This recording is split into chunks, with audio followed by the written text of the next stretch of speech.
Hello, everyone. It's time for another What's New Wednesday. This is Ann behind the camera, and actually, Julie has entrusted me with her phone so that we can do something new today. We have a very special guest today, and that's Jim Reagan, who you see on your screen, and we've also got docent Julie Degon here, and we're going to have a little conversation with Jim for What's New Wednesday because he's got something new. Hi, Jim. Hello. Well, thank you so much for having me. I'm excited. I've got my new book out, Booze, Bad Boys, and Bootleggers, Volume 2. I'm going to get a close-up of that so That's people right. can see. Got a little bit of a glare going there. The Year of Violence, 1921. 1921. And it tells the stories of the North Country during Prohibition, with a lot of attention to Ogdensburg and the bootleggers, speakeasy operators, and hoodlums and gangsters, and the violence that occurred here in St. Lawrence County and across northern New York during the second year of Prohibition. Wow. First of all, let me just give a shout out to some folks. Donald is watching, Garth is watching, and someone you might know, Jim, Donna is watching. Donna is watching. John is watching. So if you folks have questions or comments, type them in and we'll do our best to answer your questions. So Jim, this is is it your second book on this topic? This is my second book on this topic. It's my fourth book on Ogdensburg history. My first book was about Booze, Bad Boys, and Bootleggers, North Country Tales Grandpa Never Told You About, which told the first year of Prohibition. And the second year of Prohibition, it became more violent as more violent kind of criminal got involved in the whole smuggling and efforts to evade Prohibition. Wow. And, there's people here in Ogdensburg and across the North Country are aware that Prohibition happened, but it really hasn't sunk in that we had the kinds of shootings, murders, and this is live TV, folks. and violence that we tend to associate with big cities. It was here in Ogdensburg. There were efforts to crack down on Prohibition, and you had high-speed chases, you had shootings, you had, the book starts out with a story about an Ogdensburg taxi cab driver who shows up in front of what's now City Hall, covered with blood, and tells the Ogdensburg police about how he had driven a mysterious stranger with a British accent down to Lisbon, to the Red Mills area.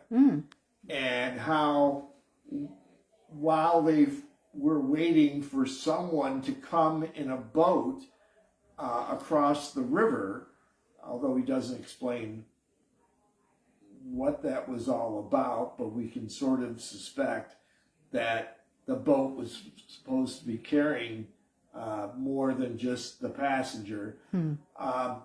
He was shot 3 times by this stranger, and the stranger thought he was dead.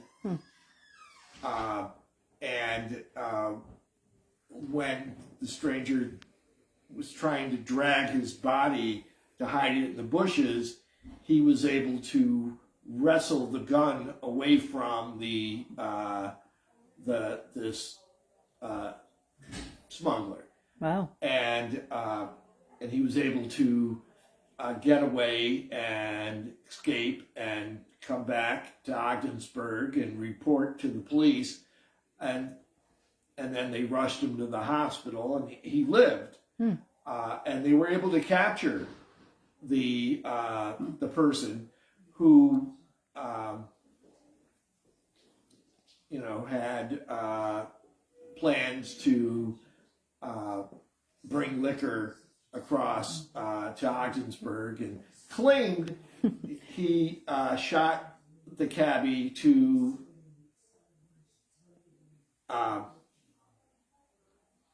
steal his vehicle. Oh boy. The editor of the Ogdensburg Advance, which was one of the newspapers operating here at the time, suggested it might have a much more sinister purpose. And the book tells the story of how the police investigated it and traced him to Watertown, Prescott, and elsewhere. Wow. The tells the story of the U.S. Customs Director from Ogdensburg. The Customs Director used to be stationed in Ogdensburg, and he oversaw customs from Oswego to Lake Champlain. And he personally led a attempt to a roadblock over in Old DeKalb one night with state police and other customs officers. And when a smuggler, two smugglers, rammed through the checkpoint and went fleeing toward Governor, and then their plan was to continue on to Watertown.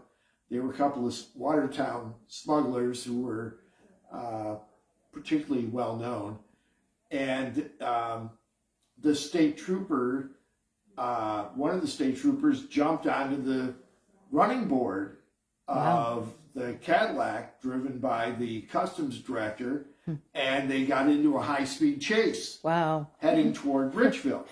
And on that, during that high-speed chase, there was shooting going on back and forth between the Watertown smugglers and the trooper and the customs officers. And in the course of that chase, one of the smugglers was killed. And I won't go into all the details, but the customs director and the trooper got indicted. Boy. One of my favorite stories is in Madrid, where a couple of Brooklyn gangsters came up and leased a cheese plant and told the good people of Madrid that they had a secret recipe to make cottage cheese. And so they only operated at night. Oh boy. And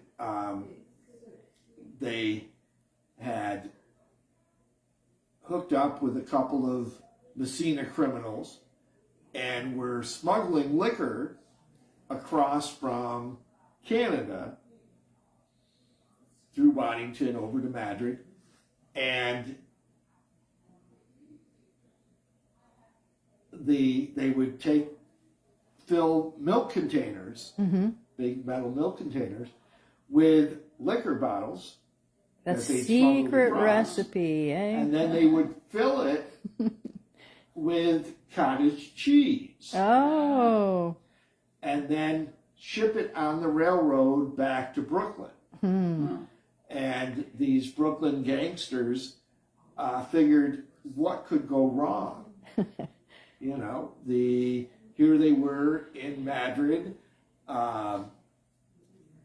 who would ever think that this cheese plant in Madrid would be a front for a liquor smuggling operation to Brooklyn.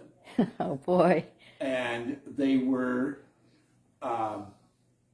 it worked for a while, but the sheriff's deputies and others got wind of what was going on and raided the cheese plant, just as, you know, they waited for the smugglers to arrive with a load of liquor to load the, you know, fill the milk containers.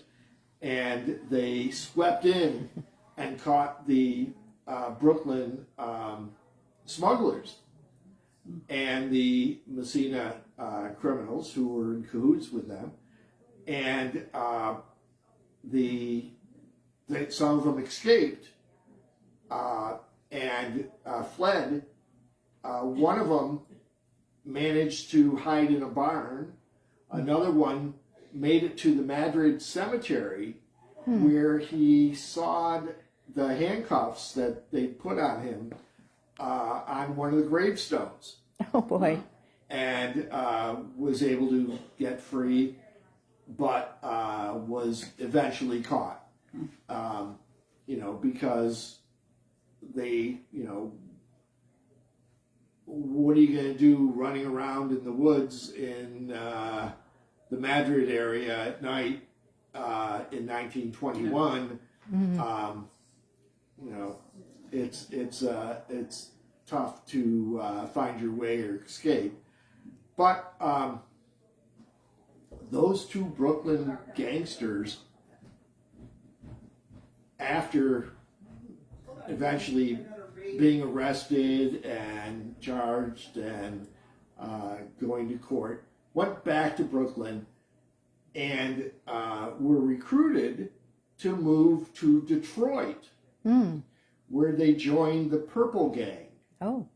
which was one of the most violent group of gangsters in the Midwest.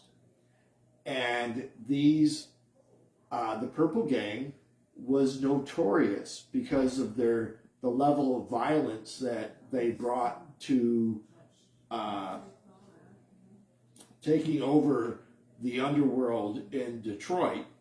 And they would smuggle booze across the border from Windsor, Ontario, and supply it to Al Capone's gang Wow. in Chicago. And the Purple Gang would hire itself out as assassins to go into your town, where You mean Ogdensburg? no, Oh, any town. any town. Okay. I mean, these guys were in Detroit and were, you know, notorious assassins. So if you were running illegal liquor operation in Chicago or somewhere else and you needed someone whacked, you would contract with the Purple Gang, which would send some assassins to your town, kill whoever you told them to kill, go back to Detroit, and there would be no way for the authorities to trace the murder for hire to you. Wow. Question: what did you use for resources to write your book? A lot of it would start with newspaper coverage of the incidents that happened here, and then with some of the stories, then I would follow them to see what else they were connected to. And, you know, in Detroit, there's a great deal, you know, Sam Adamson, who was the Brooklyn gangster who came to Madrid, the Detroit newspapers covered him heavily, and you know, and in Detroit, they have done a lot of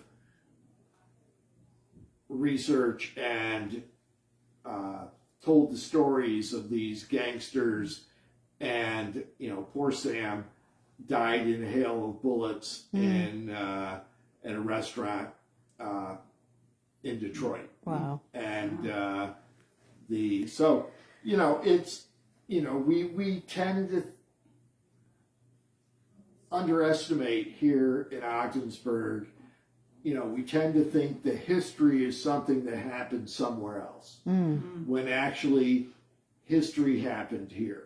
Wow. And history happened across St. Lawrence County and Franklin County and Jefferson County. And I thought it was important to tell these stories. Oh, that's wonderful. To make people aware that, whether you're talking about Malone, where people first welcomed the state police back when the state police were first organized in New York State, and the Troop B headquarters were initially located in Malone. But shortly after the state police began doing their job, suddenly they weren't quite as popular. And, a group of attorneys showed up at the Franklin County Board of Supervisors meeting demanding that they ask the state to remove the state police from Malone. Wow. Um, Can I just, sorry to interrupt, Jim, No. but I see that Julie is here. And hi, Julie. And she told me earlier that there was something that we had to make sure, or two things we had to make sure and mention today while you're here. Number one is that you are signing copies of this book right here today, and you'll also be here tomorrow. I even have a pen. And she even has a pen. And the other thing that we're supposed to say, and in fact, maybe I'm going to switch over to Julie so she can talk about the proceeds. Yeah, so Jim has very generously donated half of the proceeds of this book to the museum. So if you come here to buy the book, then half of the proceeds go to us. If you buy it on Amazon, which is still wonderful, we don't get the proceeds.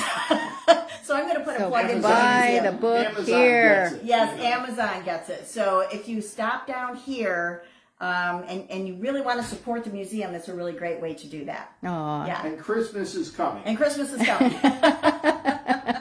Oh, So that's for wonderful.